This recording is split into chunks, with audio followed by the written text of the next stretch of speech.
Experiment করে রান্না করে নিলাম মশলাদার পুরি। তো চলে আসলাম কিচেনে, দিয়ে দিলাম একটু তেল আর হালকা গরম পানি দিয়ে দিলাম সুজি দিয়ে 5 মিনিট রেখে দিছিলাম যেন সুজিটা সেট হয়ে যায়।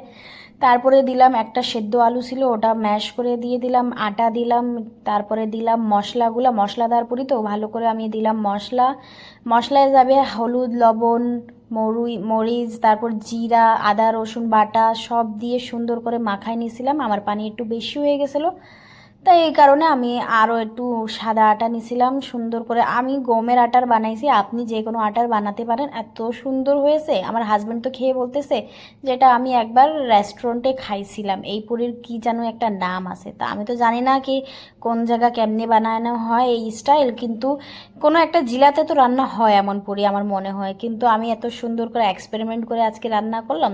আমার মনে হয় যদি মন দিয়ে কোনো কাজ করা যায় তো সেই কাজটা ভালোই হয়। তা আমি মন দিয়ে আমার হাজব্যান্ডের জন্য এই পুরিটা রান্না করলাম। এত সুন্দর হয়েছে, একদম সফট আর এত সুন্দর ক্রিস্পি। ওপরের পার্টটা ছিল ক্রিস্পি, ভিতরে ছিল নরম। তো মজা লাগছে। আপনারা ধনে পাতা দিতে পারেন আর মরিচও দিতে পারেন, কাঁচা মরিচ, কিন্তু আমি দিই নাই, আমার একটু কম ঝাল লাগবে এই কারণে, ধনে ছিল না বাড়িতে। তো দেখেন কত সুন্দর হয়েছে।